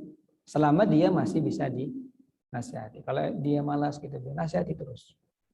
Atau mungkin nggak bisa lewat ibu, lewat orang lain. Karena kadang orang itu menerima nasihat nggak mesti dari kita, dari orang lain yang kira-kiranya orang ini mau dengar. Bilang nggak orang itu, atau ke orang tua kita misalnya, bilangin ke situ bahwa dia malas misalnya. Atau kita bantu juga dia mencarikan pekerjaan. Artinya ini luas, ya, Bu, boleh memberikan sedekah kepada dia, boleh-boleh saja, dan itu besar pahalanya. Kalaupun tidak kepada orang lain juga itu tidak masalah. Kalau ibu melihat memang ini nggak bisa gitu ya, artinya kalau dia dikasih dia lebih malas-malasan lagi, maka itu tentu ibu yang lebih tahu daripada saya. Tapi dua-duanya boleh. Ibu berikan kepada dia boleh, besar pahalanya. Kepada orang lain karena dia malas ibu lihat, maka itu juga boleh. Sembari memberikan pelajaran kepada dia. Wallahu a'lam bishawab.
Baik. Pertanyaan berikutnya, Bu. Assalamualaikum warahmatullahi wabarakatuh. Waalaikumsalam warahmatullahi wabarakatuh. Bagaimana cara berdoa yang sesuai dicontohkan Rasulullah Sallallahu Alaihi Wasallam? Baik, masya Allah ya. Sebenarnya ini jawabannya panjang, tapi kita jawab singkat saja. Bu. Pertama, berdoa gitu ya. Berdoa itu Allah Subhanahu Wa Taala memang merintahkan kita untuk berdoa. Allah Subhanahu Wa Taala mengatakan, wa qala rabbukum ud'uni astajib lakum, dan Rabb kalian berkata ud'uni, berdoalah kepadaku, astajib lakum, aku pasti akan jawab, kata Allah Subhanahu wa taala. Bahkan Allah Subhanahu wa taala, bahkan Nabi dalam sebuah hadis mengatakan, innahu man lam yas'alillah yaghdab alaih. Sesungguhnya orang yang tidak mau meminta kepada Allah Subhanahu wa taala, Allah marah sama dia. Artinya Allah Subhanahu wa taala memang memerintahkan kita untuk berdoa. Dan doa ini, Bu, ini boleh dengan cara apapun selama tidak melanggar syariat. Ya. Jadi boleh dengan bahasa apapun atau kapanpun kita berdoa itu boleh. Kapanpun, selama tidak melanggar syariat. Maksudnya apa? Di dalam doa tersebut ada pelanggaran syariat. Seperti misalnya berdoa kepada selain Allah. Ini kesyirikan. Ya. Atau kita berdoa bermaksiat. ya Allah mudahkanlah saya minum khamar misalnya. Maka ini bermaksiat. Ya, nggak boleh. Tidak sesuai dengan contoh Nabi Shallallahu Alaihi Wasallam. Lalu bagaimana doa yang sesuai dengan contoh Nabi? Maksudnya adalah Nabi Shallallahu Alaihi Wasallam itu memang mencontohkan kepada kita, Bu, doa-doa yang memungkinkan atau lebih mungkin diijabah oleh Allah Subhanahu Wa Taala. Jadi tata caranya memang tidak diikat dengan sesuatu apapun, bagaimana caranya, enggak. Boleh kita berdoa kapanpun, dengan bahasa apapun, selama tidak mengandung pelanggaran syariat. Tapi Nabi memiliki contoh, artinya memberikan contoh kepada kita, yaitu bagaimana cara berdoa agar doa kita lebih diijabah, lebih mungkin diijabah oleh Allah Subhanahu wa Ta'ala. Banyak, Bu, ya. Bahkan ada sebuah buku kecil ditulis oleh Syekh Abdul Razak bin Abdul Muhsin Al-Badar hafizahullah. Judulnya Ad-Du'aul ladzi la yurad. Doa yang tidak tertolak. Di mana beliau menyebutkan ada 12 poin di mana ini semua bisa dilakukan berdasarkan dalil-dalil yang ada agar doa kita lebih diijabah oleh Allah Subhanahu wa Ta'ala. Di antaranya, Bu, yang pertama, ya, Bu, ya, kita sebutkan dia beberapa, Bu, ya. Yang pertama misalnya ketika kita berdoa, kita mengangkat tangan. Kita mengangkat tangan. Karena Nabi SAW mengatakan, Innallah yastahi. Allah itu malu. Ketika seorang hamba mengangkat kedua tangannya kepadanya, ayyaruddahuma sifra. Allah malu untuk memberinya atau menjadikan hamba tersebut mengembalikan tangannya dengan tangan kosong. Artinya Allah Subhanahu wa Ta'ala ketika seorang hamba itu mengangkat tangannya, itu lebih mungkin diijabah oleh Allah Subhanahu wa Ta'ala. Ini yang pertama. Yang kedua, cari waktu-waktu yang mustajab.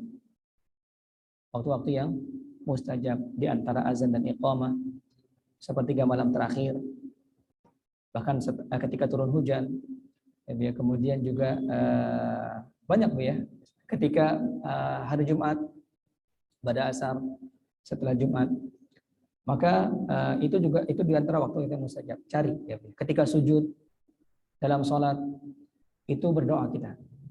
Itu yang dicontohkan oleh Nabi Shallallahu Alaihi Wasallam. Nabi mengatakan, aqrabu ma yakunul abdu min rabbi wa huwa sajidun fa'aktsiru fihi min ad-du'a. Nabi mengatakan bahwa keadaan terdekat seorang hamba dengan Allah Subhanahu wa Ta'ala adalah ketika dia sujud. Fa'aktsiru fihi min ad-du'a. Maka perbanyaklah doa dalam sujud tersebut. Jadi yang kedua, cari, ya, waktu-waktu yang mustajab. Yang ketiga, ketika kita berdoa, Bu, hendaknya hati kita yakin. Yakin. Artinya betul-betul kita fokus dalam doa kita.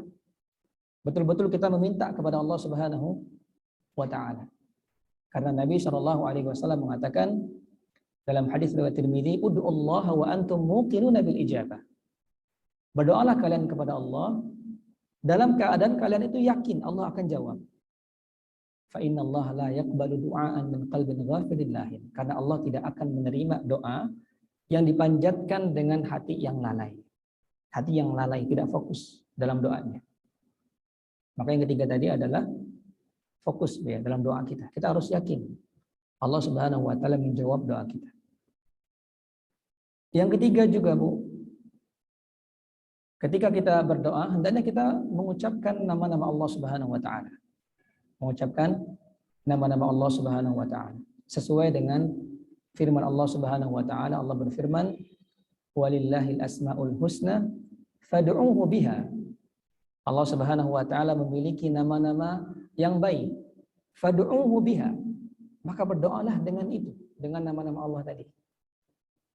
Artinya sesuaikan, Bu, ketika kita minta rezeki, sebut nama Allah, ya Razzaq, wahai Maha Pemberi rezeki. Karena itu juga merupakan pujian kepada Allah Subhanahu wa Ta'ala. Sebut nama-nama Allah. Ketika kita meminta rahmat, ya Rahim, ya Rahman, ya Rahim. Minta ampunan, ya Ghaffar, ampuni aku. Sebut nama-nama Allah Subhanahu wa Ta'ala. Yang kelima juga, yang kelima diantaranya adalah agar doa kita diijabah oleh Allah Subhanahu wa Ta'ala, bersalawat kepada Nabi SAW ketika berdoa. Jadi ketika berdoa kita puji Allah dulu, menyebutkan nama-nama husna, nama-nama yang baik Allah Subhanahu wa taala, kemudian bersalawat kepada Nabi sallallahu alaihi wasallam, kemudian baru berdoa. Hal ini diambil dari hadis Nabi sallallahu alaihi wasallam dalam hadis riwayat Abu Daud kalau tidak salah. Nabi sallallahu alaihi wasallam pernah mendengar orang berdoa. Dia langsung berdoa, langsung minta sama Allah Subhanahu wa taala. Kemudian kata Nabi, ajilah hadza. Orang ini terburu-buru. Orang ini terburu-buru. Kemudian Nabi katakan kepada orang itu, ketika kamu berdoa kepada Allah Subhanahu wa taala, fahmadillah, puji Allah dulu. Tsumma shalli alayya, kemudian bersalawat kepadaku, kemudian baru ucapkan doa yang kamu minta. Ini di antara contoh yang dicontohkan oleh Nabi agar doa kita lebih mustajab insyaallah taala. Kemudian juga ya banyak, ada 12. Coba kita sebutkan yang sering aja Bu ya. Dan yang keenam misalnya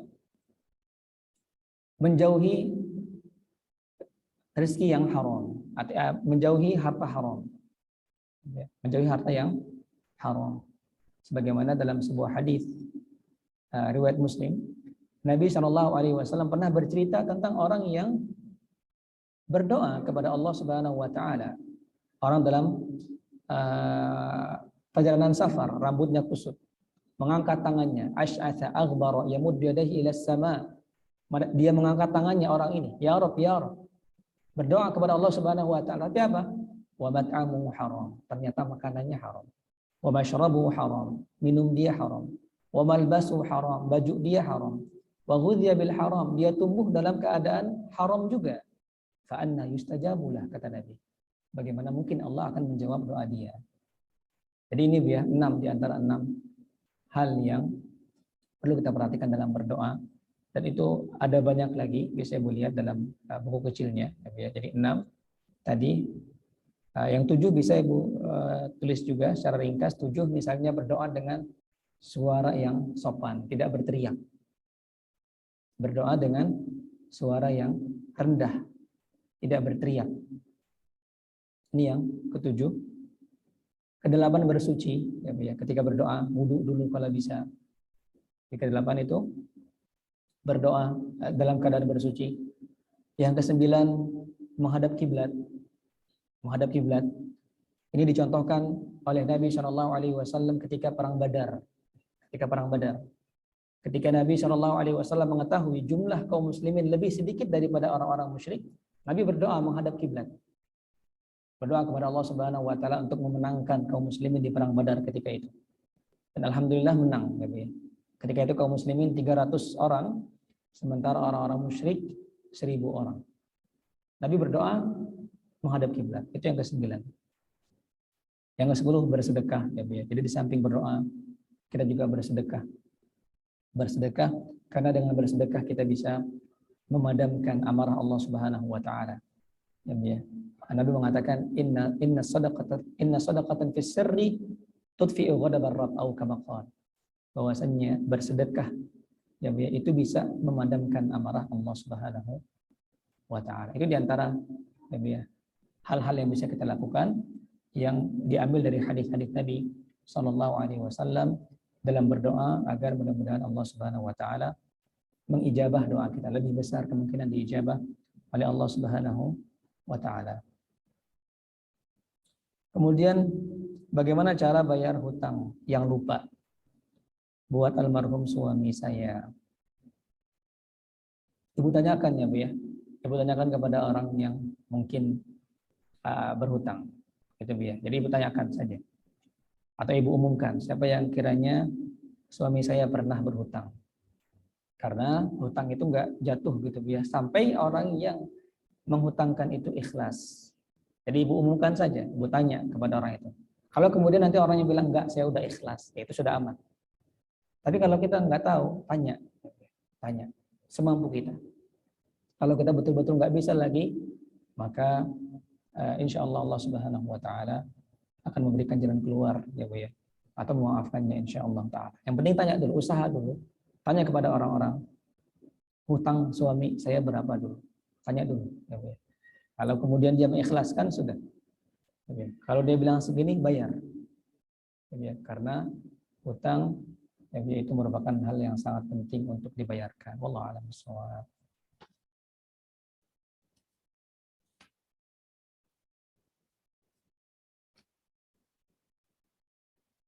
Baik, assalamualaikum warahmatullahi wabarakatuh. Ustadz, umroh tanpa mahram sah atau tidak? Baik. Sebenarnya ada pembahasan para ulama, ya. Para ulama itu berbeda pendapat tentang haji dan umroh bagi wanita yang tidak punya mahram. Sebagian para ulama membolehkan selama aman. Adanya aman di perjalanan, ada yang menjaga. Sebagian para ulama membolehkan karena ketika itu zaman, dalam riwayat Bukhari, ya, saya agak sedikit lupa. Ketika itu Umar bin Khattab atau zaman Utsman bin Affan radhiyallahu anhu, di mana mereka mengizinkan istri-istri Nabi SAW untuk melaksanakan haji. Sementara sebagian para ulama yang lain melarang. Karena tadi seorang wanita hendaknya dia pergi bersama mahram. Jadi ada perselisihan di tengah-tengah para ulama. Namun wallahu alam, jikalau bisa dengan mahram lebih baik dengan mahram. Jikalau bisa dengan mahram itu lebih baik keluar dari perselisihan para ulama ini. Wallahu a'lam bishawab.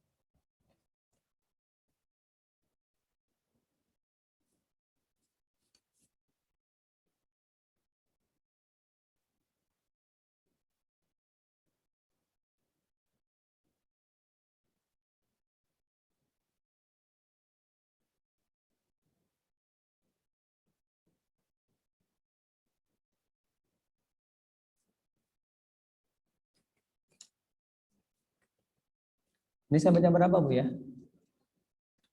Jam 11, Bu, ya? Jam 11 pas atau jam berapa, Bu? Apa, Bu?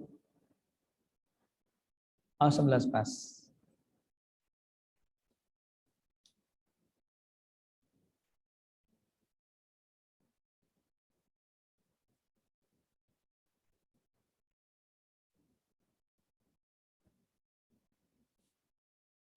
Baik, pertanyaan berikutnya. Assalamualaikum warahmatullahi wabarakatuh. Suami ana sedang sakit stroke. Syafa'allah, syifaan ajilan, syifaan la yughadiru saqama. Amal soleh apa saja yang bisa dilakukan oleh suami ana?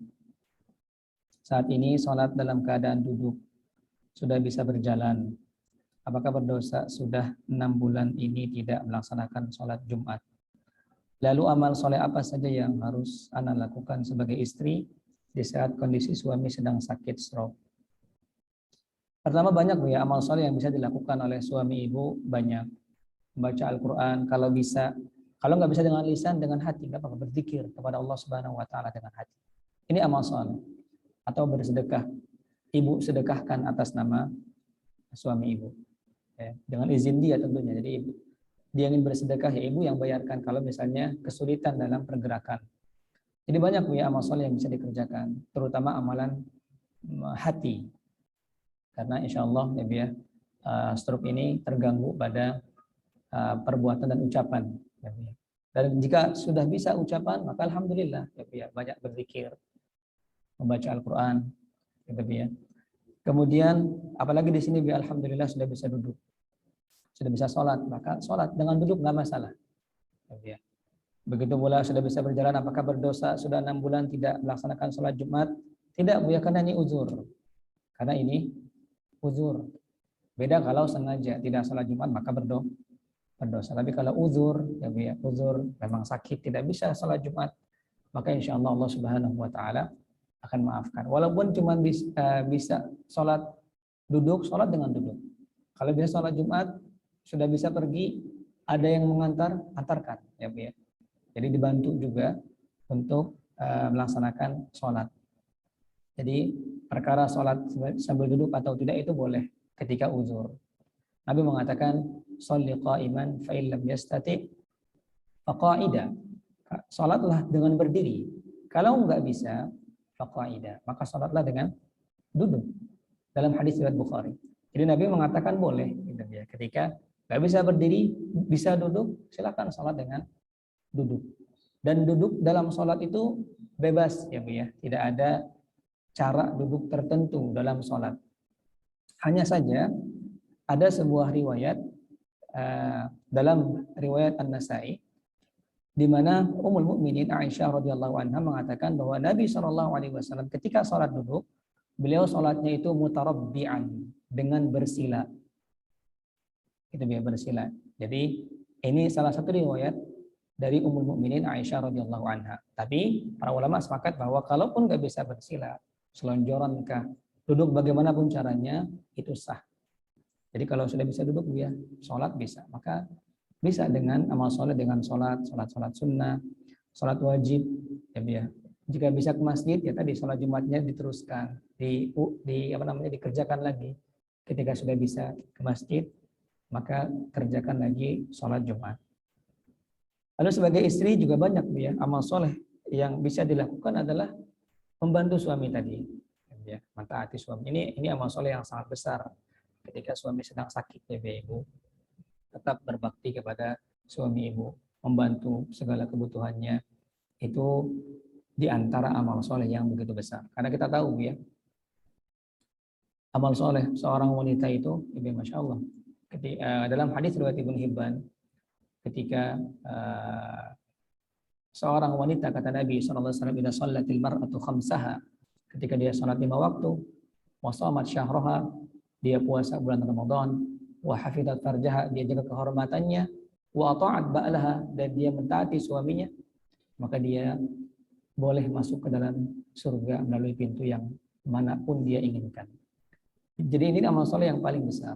Bisa ibu dengan berbakti kepada suami ibu, atau juga ibu tadi bu ya, bersedekah ya bu ya, kepada orang-orang atas nama suami ibu juga bisa ya bu ya, agar ini menjadi pahala juga untuk suami ibu dan juga ibu sekalian. Jadi ibu banyak sekali juga amal soleh yang bisa dilakukan, terutama berbakti kepada suami, membantu kepada suami yang sedang sakit.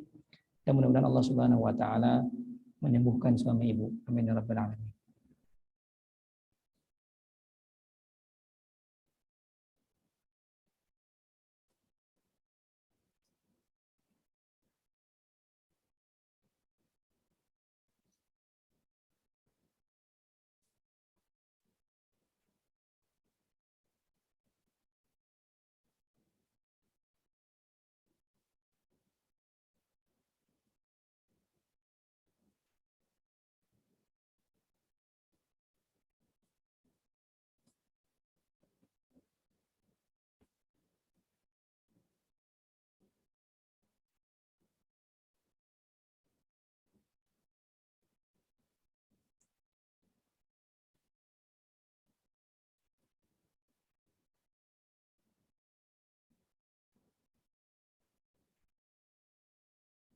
Baik.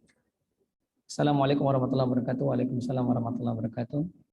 Apakah jika amal soleh tidak sesuai atau memenuhi syarat, maka amal soleh tersebut tidak diterima atau ditolak? Lalu jika amal soleh tersebut berkaitan dengan ibadah, terutama ibadah wajib, apakah berarti juga tertolak atau tidak diterima? Jazakumullah khairan. 6, ya. Baik amal soleh itu wajib atau sunnah hukumnya, ketika tidak memenuhi syarat, itu akan tertolak. Contoh bu ya, amal wajib misalnya, sholat subuh. Sholat subuh 2 rakaat ya bu ya. Ketika ada orang sholat subuh 1 rakaat, diterima atau tidak bu? 1 rakaat bu, sholat subuh. Lagi ngantuk soalnya. Ya bu ya. Diterima tidak bu? Tidak.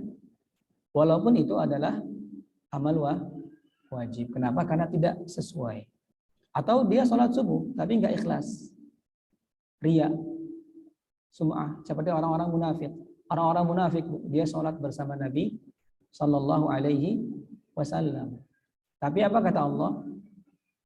Wa idza qamu ila sholati qamu kusala yura'unan nas.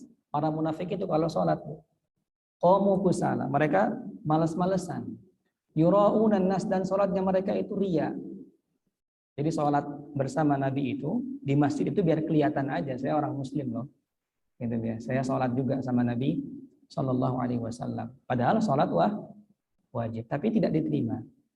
Allah bahkan mengatakan tentang orang-orang munafik, innal munafiqina fid darkil asfali minan nar, dalam surat An-Nisa. Sesungguhnya orang-orang munafik itu berada di kerak api neraka yang paling dalam. Padahal mereka sholat. Mereka secara zahir mengamalkan amalan yang wajib. Tapi apa? Karena kurang satu syarat, yaitu apa? Tidak beriman kepada Allah Subhanahu wa taala, tidak ikhlas untuk Allah Subhanahu wa taala. Maka ini perlu diperhatikan. Wallahu a'lam bishawab.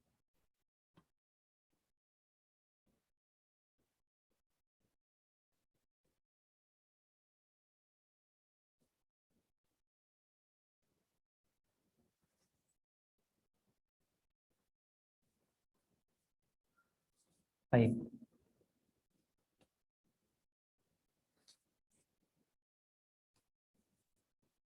Baik, ini ada terakhir mungkin Bu ya. Karena waktunya tinggal.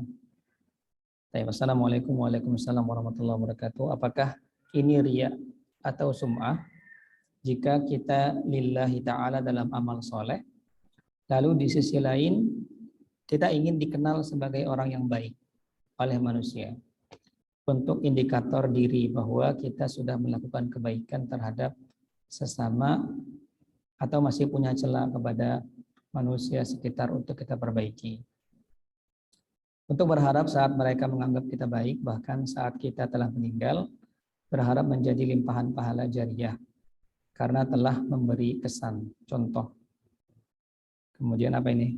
Contoh dan pelajaran ke mereka tentang kebaikan dari apa yang kita lakukan, untuk berharap dapat limpahan ridho Allah karena banyak manusia yang ridho dan bersyukur terkesan atas kebaikan kita. Pertama tadi Bu ya, kita jelaskan bahwa riya dan sum'ah itu urusan orang tersebut dengan Allah Subhanahu wa taala. Artinya yang tahu ibu riya atau sum'ah ya ibu itu sendiri dengan Allah Subhanahu wa taala. Kita nggak bisa menilai gitu ya, riya atau sum'ah.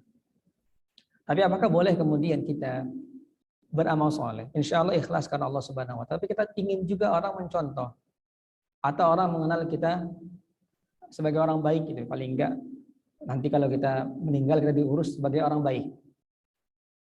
Maka tadi Bu ya, pertama apalagi tadi untuk menjadi amal jariyah, maka itu tentu boleh kalau kita ingin jadi amal jariyah. Ya, kita beramal soleh lillah ta'ala, tapi kita ingin amal jariyah juga, ini boleh, bahkan dianjurkan oleh Nabi Shallallahu Alaihi Wasallam. Nabi mengatakan, idza mata bunu Adam inqata'a amaluhu illa min thalath. Ketika anak Adam meninggal, maka terputus semua amalnya kecuali 3. Illa min sadaqatin jariyah. Yang pertama sedekah jariyah, au ilmin yuntafa'u bihi, atau ilmu yang bermanfaat, au waladin shalih yad'u lahu, atau anak yang soleh berdoa untuknya. Maka ini disarankan Bu ya. Artinya kalau kita beramal untuk Allah Subhanahu wa taala dengan niat juga kita ingin menjadi pahala jariyah untuk orang-orang, itu boleh-boleh saja. Ikhlas atau tidak itu urusan ibu. Ibu yang harus menjaga hati, harus terus menjaga hati untuk Allah Subhanahu wa taala. Dan agar orang mengenal kita sebagai orang baik. Artinya kalau kita meninggal nanti kita diurus sebagai orang baik, itu pun tidak masalah. Nabi Ibrahim, Bu, saya lupa ayatnya, tapi kita lihat dulu.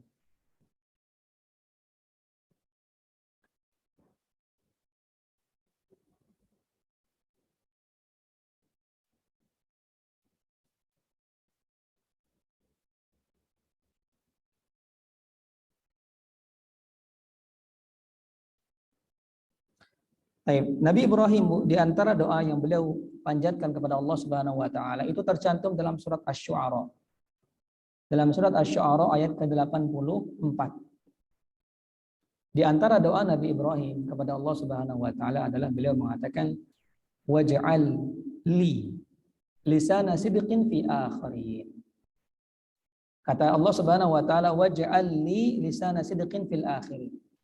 Jadikanlah aku sebutan yang indah bagi orang-orang yang lain. Ini Bu ya, di antara doa Nabi Ibrahim alaihi salam.